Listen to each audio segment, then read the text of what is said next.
قدر والعالم شؤون لا يكثر همك ما قدر يكون. يا قلبي تنبه واترك المجون قد ضمنت تعالى بالرزق القوام في الكتاب المنزل نور للأنام. فالرضا فريضة والسخط حرام والقنوع راحة والطمع جنون لا يكثر همك ما قدر يكون. أنت والخلائق كلهم عبيد والإله فينا يفعل ما يريد. همك واغتمامك ويحك ما يفيد. القضاء تقدم فاغنم السكون لا يكثر همك ما قدر يكون. الذي لغيرك لا يصل إليك والذي قسم لك حاصل لديك. فاشتغل بربك والذي عليك في فرض الحقيقة والشرع المصون لا يكثر همك ما قدر يكون. شرع المصطفى الهادي البشير ختم الأنبياء البدر المنير صلى الله عليه الرب القدير ما ريح الصبا. بسم الله الرحمن الرحيم. الحمد لله الصلاة والسلام على سيدنا رسول الله Muhammad bin Abdullah wa ala alihi wa sahbihi wa man walah wa ba'du. Masya Allah. Ucapan tahniah kepada semua pelajar yang sudah sampai ke Madrasah Tazkiyah. Moga-moga Allah Subhanahu wa taala berikan taufik kepada semua pelajar yang sudah masuk asrama, diambil peluang pada masa-masa sekarang ini untuk menjaga kesehatan dan juga menjaga peraturan supaya harapan baik yang kita inginkan boleh dicapai insyaallah. Masyaallah, barakallahu fikum. Tayyib. Mana dia punya? Bismillahirrahmanirrahim. Qala al-muallifu al-imam al-allama al-habib Umar bin Muhammad bin Salim bin Hafidh fi kitabih مزن السكينة والسكون شرح قصيدة لا يكثر همك ما قدر يكون للإمام القطب عبد الله بن علوي الحداد إلى أن قال رضي الله عنه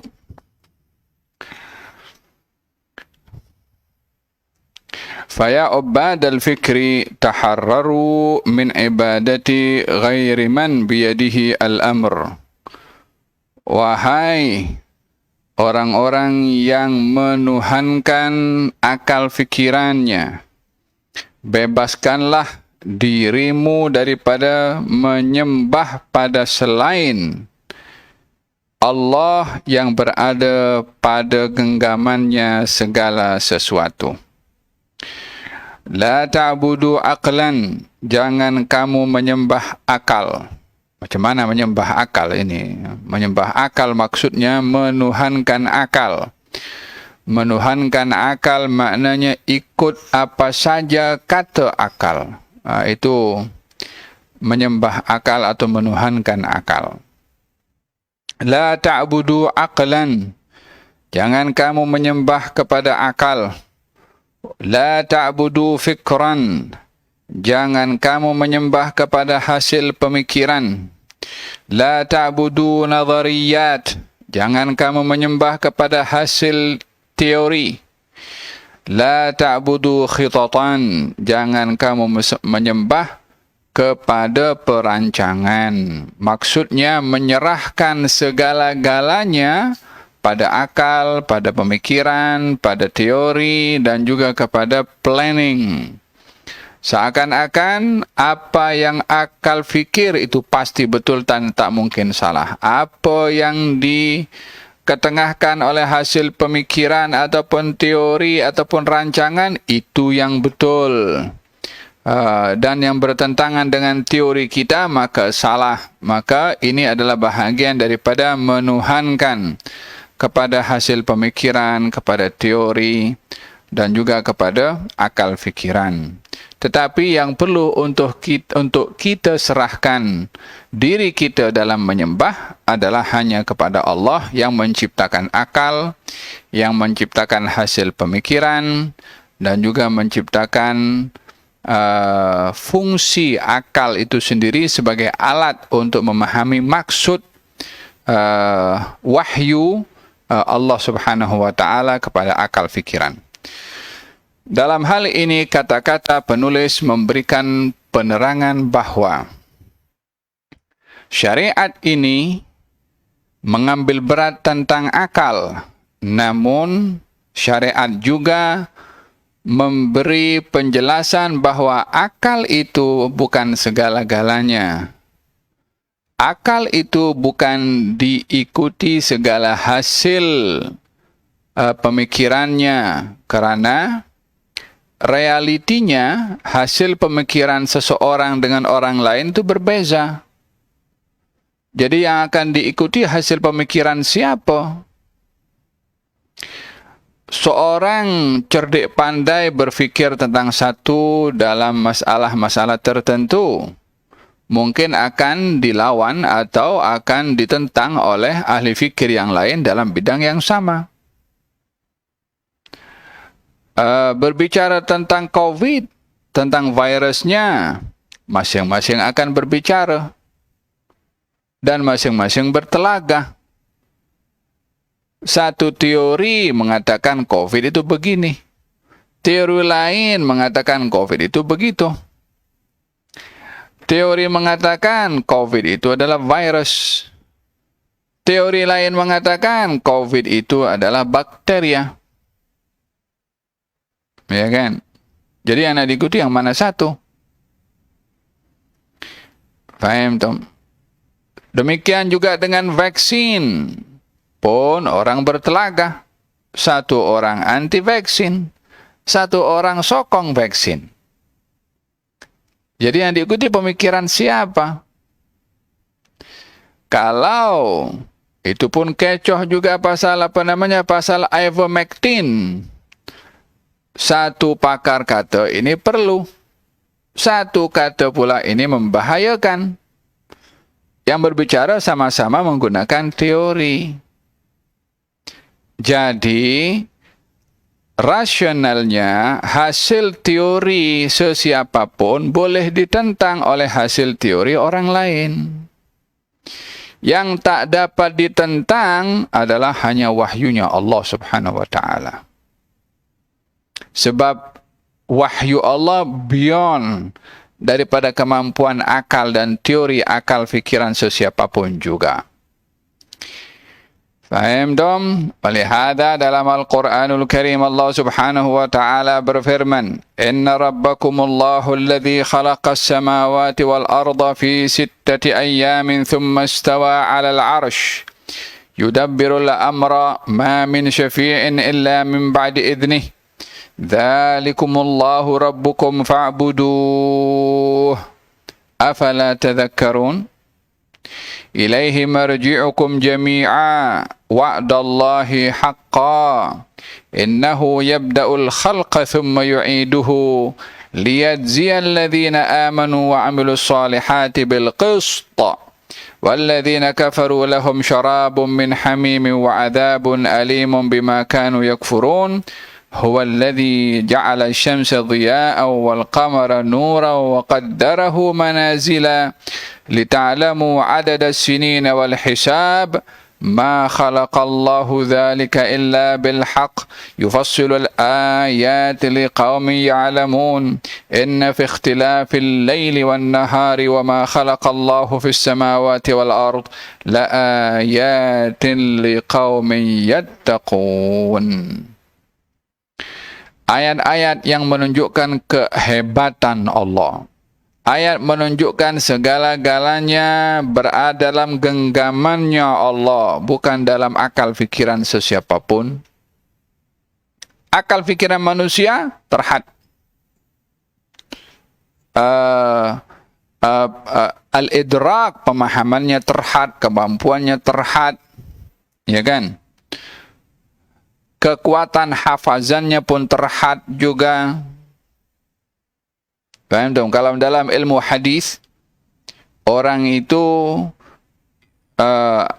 bila meriwayatkan hadis akan dilihat perawi ini akal fikirannya sehat atau dia pelupa. Kalau perawi hadis itu pelupa, maka tak boleh diambil hadisnya. Mungkin dia silap sebut hadis. Atau mungkin masa muda, akalnya dia cerdas, kuat hafazan. Bila dah sampai usia tua, dha'ufa, lemah ingatannya. Mungkin ada silap di situ.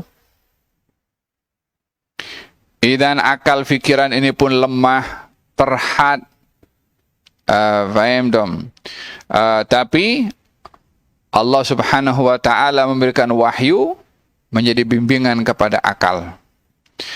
Sesungguhnya Tuhanmu adalah Allah yang menciptakan langit-langit dan bumi pada 7 hari lalu istawa 'alal 'arsy, yakni menguasai arsy, mengatur segala sesuatu. Ya Allah, yudabbirul amra, mengatur segala sesuatu. Tidak berhembus angin kecuali ditadbir oleh Allah. Tidak bergerak ombak di lautan kecuali ditadbir oleh Allah. Tidak tumbuh tumbuhan dan bergerak benih di dalam tanah kecuali ditadbir oleh Allah. Tidak menghempaskan seekor burung sayapnya untuk terbang ataupun landing kecuali ditadbir oleh Allah. Bila segala-galanya berada pada genggamannya Allah subhanahu wa ta'ala, siapa sebenarnya yang berkuasa selain daripada Allah? Ma min syafi'in illa min ba'di idnih. Tiada siapa beri syafaat kecuali dapat izin daripada Allah. Itu Allah yang wajib kamu sembah. Dia mengontrol segala-galanya. Tidakkah kamu sepatutnya ingat? Kepada Allah segalanya akan kembali. Janji Allah adalah benar. Dialah Allah yang memulai segala ciptaan. Dia Allah juga yang mengembalikannya. Dia Allah juga yang akan membalas dengan balasan yang baik kepada orang-orang beriman dan orang-orang beramal soleh dengan adil balasan itu. Dan orang-orang yang kafir, bagi mereka minuman yang sangat panas dan adab yang sangat pedih karena perbuatan kafir. Apa sebabnya kita katakan berkafir adabnya pedih? Sebab tak beriman kepada Tuhan. Macam mana boleh hidup di atas muka bumi ini, menikmati nikmat Tuhan, bernafas Allah kasih, tubuh badan Allah kasih, harta Allah kasih, makanan Allah kasih. Lepas tu dia tak ingat pada Allah. Lepas tu tak beriman kepada Allah. Beriman dan ingat kalaupun tergelincir berbuat maksiat, masih lebih baik daripada sama sekali tidak beriman. Naam. Dialah Allah juga yang menciptakan matahari dengan cahayanya dan juga bulan dengan cahayanya. Dijadikan oleh Allah pada bulan itu manazil. Manazil ini tempat-tempat, keadaan-keadaan pada bulan yang boleh diketahui hari ini berapa hari bulan ya. 1 ke, 2 ke, 3 ke, tengok daripada anak bulan. Mula kembang sikit cahayanya kita nampak sikit. Oh, ini malam bulan purnama, malam 15. Malam 15 dalam bulan tersebut. Alhasil dengan pergerakan bulan dan cahayanya kita boleh tahu.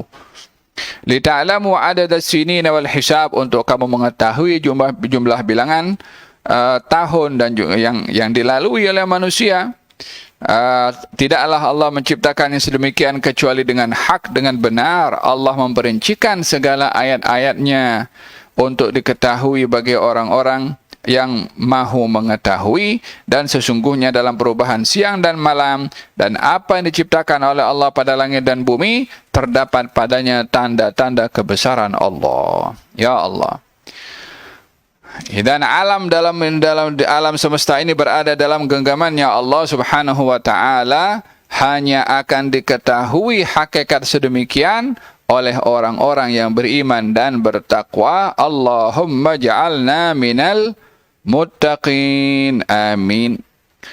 Innal ladzina la yarjuna liqa'ana wa radu bil hayatid dunya wadma'annu biha walladzina hum an ayatina ghafilun ulaika ma'wahumun nar bima kanu yaksibun. Sesungguhnya orang-orang yang dia mengingkari perjumpaannya dengan kami, tidak beriman kepada hari akhirat, dan lebih selesa dan berkeyakinan hidup hanya di dunia sahaja, seronok di dunia. Dan mereka orang-orang yang lalai daripada mengingati kami, yakni Allah, dengan bertafakkur akan ayat-ayat kami. Mereka itu adalah orang-orang yang akan ditempatkan dalam api neraka ke atas perbuatan mereka. Khuliqu hataban linnar. Mereka akan menjadi kayu api bagi neraka, wal iyad billah. Ammal fariqul akhar fa yaqulu Allahu an. Adapun golongan yang lain yang beriman, yang bertakwa, Allah berfirman tentang mereka, innal ladzina amanu wa 'amilus solihati yahdihim rabbuhum biimanihim tajri min tahtihimul anharu fi jannatin na'im da'wahum fiha subhanakallahumma wa tahiyyatuhum fiha salam wa akhiru da'wahum anilhamdulillahi rabbil alamin. Sesungguhnya orang-orang beriman dan beramal soleh, Allah akan beri hidayah kepada mereka dengan keimanan mereka. Hidayah itu berupa balasan syurga yang mengalir di bawah mereka, sungai-sungai di syurga Naim. Seruan mereka berada dalam syurga itu mengatakan, subhanakallahumma, maha suci engkau ya Allah. Wa tahiyyatuhum fiha salam. Greeting mereka dalam syurga, ucapan mereka dalam syurga, salam, kalimat salam. Dan wa akhiru da'wahum, dan penghujung doa mereka adalah alhamdulillahi rabbil alamin. Kata Imam Abdullah bin Al-Haddad radhiyallahu anhu mengatakan, fikrak wa ikhtiyarak da'huma warak. Pikiran kamu, kekuatan akal kamu untuk memilih, letakkanlah di belakang kamu. Maksudnya jangan bergantung. Gunakan akal, tapi tetap bergantung kepada yang menciptakan akal. Sila memilih dengan akal, pandulah akal dalam memilih dengan wahyu. Barulah pilihan itu betul. Dan juga hasil pemikiran akan betul. Fasta'milhuma la yasta'milaka. Gunakanlah keduanya itu, akal fikiran dan juga kemampuan untuk memilih atau usaha kamu. Gunakan akal kamu, gunakan usaha kamu, jangan kamu diperguna oleh keduanya. Fa innallaha sakharahuma laka fasakhirhuma li amrih. Karena Allah menjadikan untuk kamu akal fikiran, menjadikan untuk kamu kekuatan untuk kamu berusaha, maka gunakanlah keduanya itu untuk mentaati perintahnya Allah. Waj'al ikhtiyaraka ma syara'a lak, dan jadikanlah usaha kamu itu sesuai dengan apa yang disyariatkan kepada kamu. Wa fikrak fi kaifiyati tanfidhi ma syara'a lak, dan gunakanlah akal fikiran kamu dengan pelaksanaan sesuai dengan yang dipandu oleh syariat yang membimbing kamu.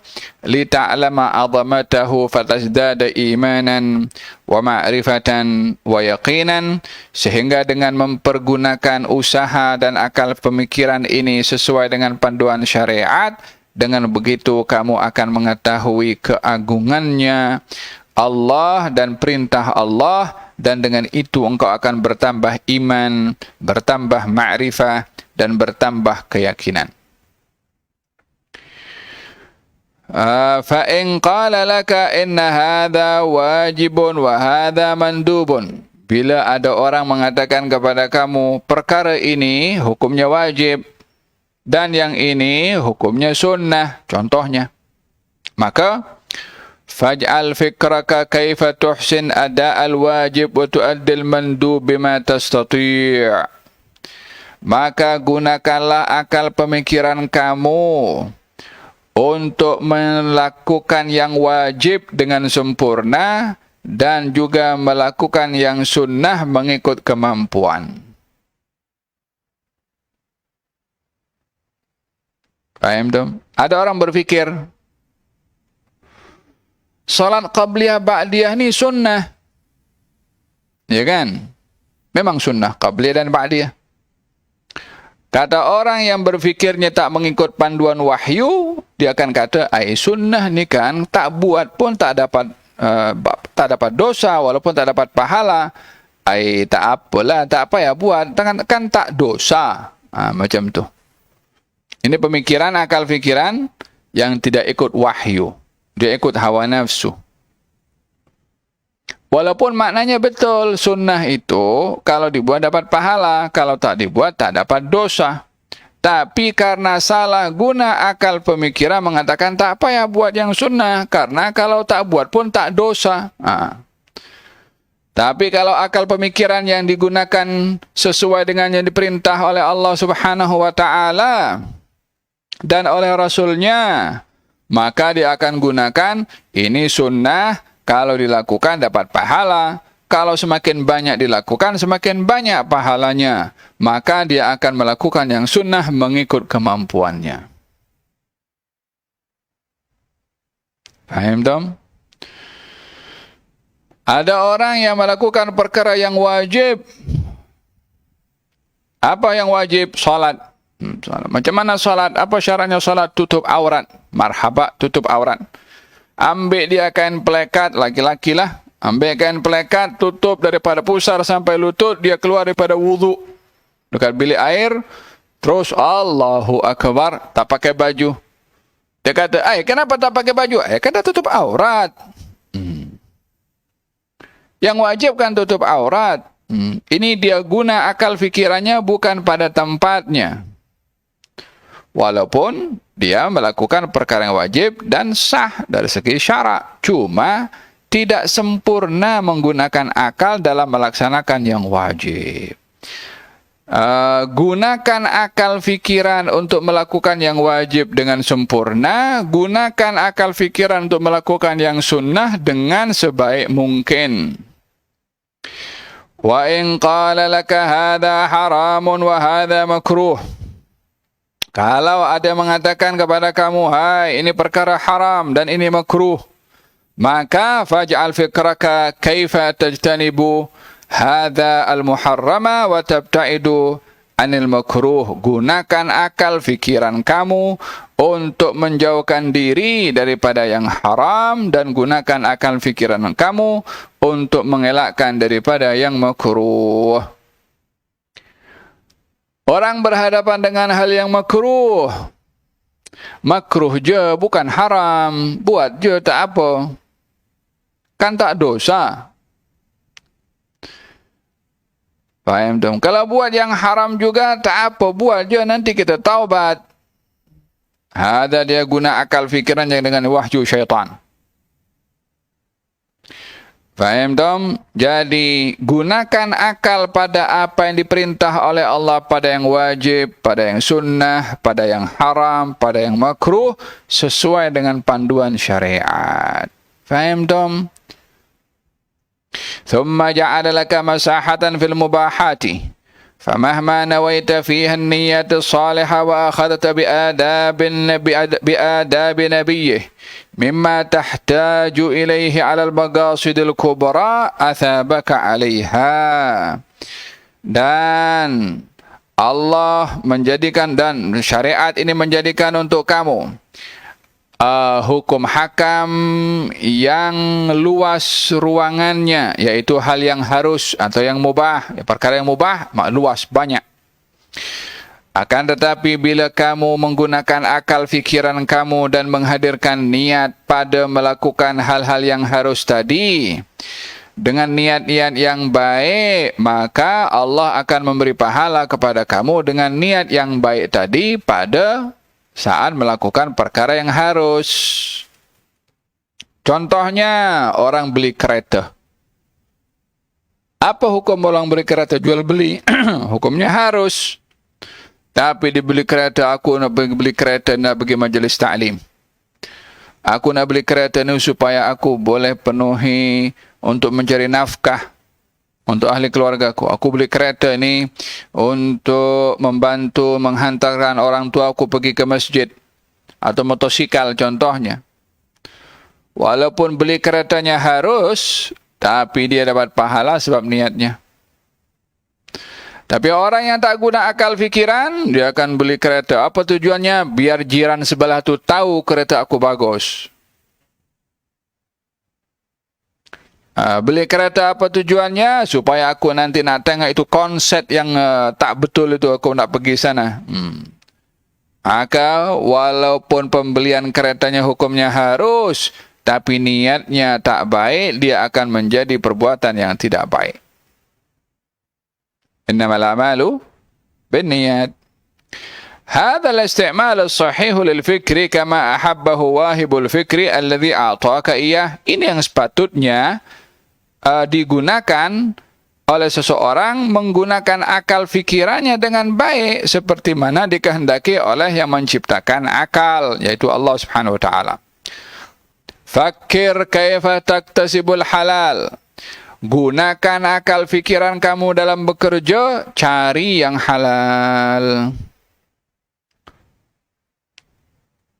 Wa kaifa tajtanibul haram. Pikir juga dalam mencari rezeki supaya kamu menjauhkan diri daripada yang haram. Orang cari rezeki ada atau tak ada? Ada. Semua orang mencari rezeki.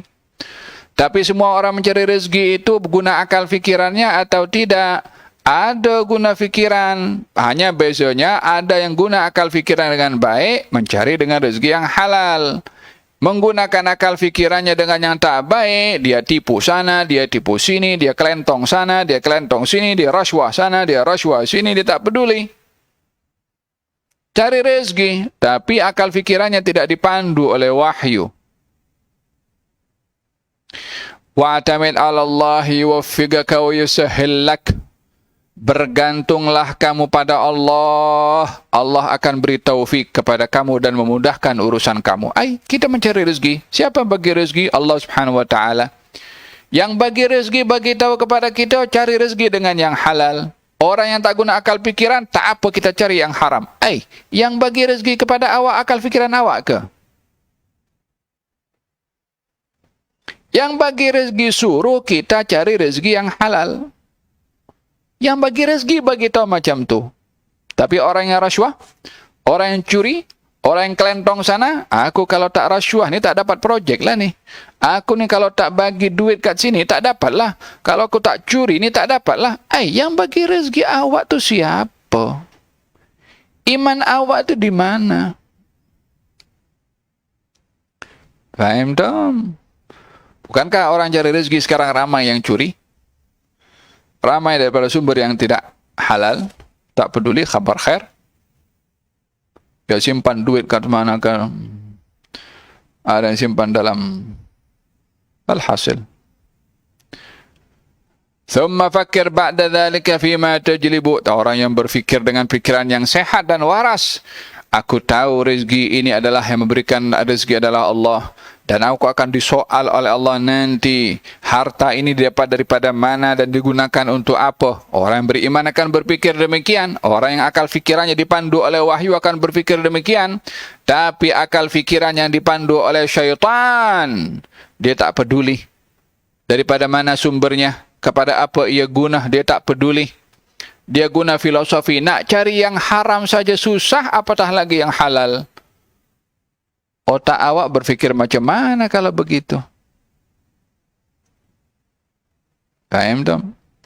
Thumma fakir ba'da dhalika fima tajlibu fihi khairan wa naf'an li nafsik aw li ghairik. Kemudian pikir juga, guna akal fikiran kamu itu dengan baik dan sehat. Macam mana? Yaitu dengan kamu menggunakannya bagaimana mendatangkan manfaat dan kebaikan untuk diri kamu sendiri dan untuk orang lain. Atau tadfa' bihi syarran an nafsik atau an ghairik. Atau pikir juga bagaimana kamu dapat menolak keburukan menimpa kamu atau menolak keburukan menimpa orang lain. Pikir macam mana? Baik dia sebagai seorang pekerja taksi, baik dia sebagai seorang driver, baik dia sebagai seorang pekerja restoran, baik dia sebagai cleaner, baik dia sebagai juru uang, baik dia sebagai kaki tangan, baik dia sebagai CEO, baik dia sebagai eksekutif, apakah mananya namanya, falhasil, apapun kedudukannya, guna macam mana nak datangkan manfaat untuk diri sendiri dan orang lain, guna tidak memudaratkan diri sendiri, tidak memudaratkan orang lain. Buat sistem jawatan yang diberikan gunakan untuk mendatangkan manfaat. Itu bahagian daripada amal jariah. Bila ditugaskan di hospital, dia buat sistem yang bermanfaat, walaupun dia tak bekerja lagi dan ada pensiun ke, walau sudah keluar daripada hospital itu ke, sistemnya dipakai, dia dapat pahala. Kalau dalam kementerian, dia buat satu sistem yang boleh dimanfaatkan untuk orang ramai, walaupun dia tak menjawab sebagai menteri lagi dan sistemnya masih dipakai, dia dapat pahala. Itu ibadahnya. Guna akal fikirannya pada hal-hal yang bermanfaat. La ilaha illallah. Lakin bibasiratin wa adabin wa tizanin bimizan mardatir Rabb. Kesemua itu yang kamu mesti lakukan di dalam mendatangkan manfaat dan menolak mudarat dengan pengetahuan, dengan adab, dengan timbangan yang diletakkan oleh Allah Subhanahu wa taala supaya tercapai keinginannya dalam mendatangkan manfaat dan menolak mudarat. Lianna aktsara man fil ardi lamma syaghalu uqulahum وأفكارهم في شهوات نفوسهم وفي مخالفة أمر بارئهم فسدت عقولهم فصاروا مع ما يدعون من الحنكة والخبرة والتخطيط لا يعقلون تماما. Tapi oleh kerana ramai orang yang disibukkan akal fikirannya dengan syahwat hawa nafsunya sendiri, melanggar perintah Tuhan mereka, maka rosaklah akal fikiran mereka. Cara berfikirnya rosak, planningnya hancur, teorinya tak berjaya. Disebabkan apa? Disebabkan akal fikirannya sudah diracuni oleh hawa nafsu sendiri. Sehingga sepatutnya yang dia boleh gunakan akal fikiran itu untuk mendatangkan manfaat, justru dia mendatangkan mudarat. Apa sebabnya? Dihantui oleh hawa nafsu. Aku sekarang ada jawatan, nanti kalau tak dapat jawatan ini, aku tak ada duit. Baik ambil peluang dalam jawatan ini, kelentong sana, kelentong sini, yang penting didapat dulu. Hawa nafsunya menipu kepada dirinya. Faham dong? Jadi dijadikan apa saja yang ada padanya hanya untuk mendatangkan mudarat kepada diri sendiri, walaupun dia menyangka mendatangkan manfaat. Orang curi duit orang, Yang mencuri mengatakan, aku dapat duit, padahal dia telah memudaratkan kepada dirinya sendiri untuk dihukum. Kalau ketangkap di dunia, kena hukum. Tak ditangkap di dunia, hukum di akhirat tak terlepas. Faham tom? Sehingga orang-orang yang dia pakar dalam bidang IT, mungkin sekolah sampai peringkat university dan master, mungkin PhD, mungkin belajar sampai keluar negara, pakar dalam IT, tapi tujuannya curi maklumat orang, curi duit bank account orang. Mungkin dia orang yang pakar, tapi akal fikirannya diracuni oleh hawa nafsu. Yang mencuri sekarang bukan orang bodoh saja, orang pandai pun banyak mencuri. Apa sebabnya? Akal fikirannya tidak dibantu, dibimbing oleh wahyu. Akal fikirannya hanya dikuasai oleh hawa nafsu. Maka dipandulah oleh hawa nafsu untuk melakukan hal-hal yang memudaratkan. Coba contohnya, kata beliau. Falau a'tayna rajulan yadda'i quwwatan fil aql. Kalau kita beri kepada seseorang yang orang itu mendakwa saya ini orang yang kuat, katanya, dalam akal fikirannya, baik itu dia malik, seorang penguasa, atau wazir, seorang menteri, nasih, atau seorang penasehat,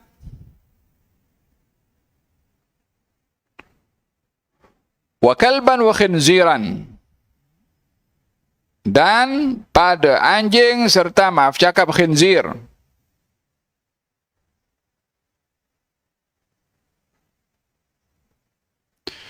Wa qulna lahu inna hadha al-khinzira sayakfika ba'd al-qadhurat allati yuhibbuha wa ya'kuluha. Wal kalba li hirasatika wa daf'a ad-durri 'anka. Lakin استقامة الكلب والخنزير تحت إشارة هذا الملك وهذا الوزير الناصح. فقال للكلب اعمل ما شئت وللخنزير اعمل ما شئت، ثم قال للملك سخر كل ملكك لخدمة الكلب والخنزير، وقال للوزير الناصح استخدم ما عندك من حيلة ووسيلة لتنفيذ مراد هذا الكلب والخنزير. فهل هذا عاقل وقد سخر الملك الوزير لخدمة الكلب والخنزير؟ فماذا لو قال للملك والوزير اسجد للكلب والخنزير؟ هل عندك هذا ذرة من العقل؟ هل عند هذا ذرة من العقل؟ Ini perumpamaan ini merujuk bagaimana seseorang yang diberi oleh Allah Subhanahu wa taala kekuatan akal fikirannya. Nanti akan dibahaskan agak panjang sedikit pasal apa nak bagi satu majelis lagi. Insyaallah kelas akan datang kita akan bahaskan terjemahan perumpamaan yang diberikan oleh penulis, insyaallah fi khair wa afiyah. Moga-moga Allah Subhanahu wa taala memberikan kepada kita akal yang dipandu oleh wahyu, yang dipandu oleh syariat, yang dipandu oleh sunnah al-mutahharah wa nusus al-Qur'aniyah, sunnah mutahharah insyaallah. Dan moga-moga Allah Subhanahu wa taala lindungi kita daripada terbelenggu akal fikiran oleh hawa nafsu dan diselamatkan daripada dipandu oleh hawa nafsu birahmatika arhamar rahimin. Wa sallallahu ala sayyidina Muhammadin wa ala alihi wa sahbihi wasallam. Alhamdulillahi rabbil alamin bisirril Fatihah. Bismillahirrahmanirrahim. Alhamdulillahi rabbil alamin arrahmanir rahim maliki yaumiddin iyyaka na'budu wa iyyaka nasta'in shiratal mustaqim shiratal ladzina an'amta 'alaihim ghairil maghdubi 'alaihim waladdallin. Allahumma shalli wa sallim ala sayyidina Muhammad علينا صلى الله عليه وسلم محمد وعلى اله وصحبه. الحمد لله رب العالمين. تقبل الله منكم. الزم باب ربك واترك كل دون واسأله السلامة من دار الفتون لا يضيق صدرك في الحادث يهون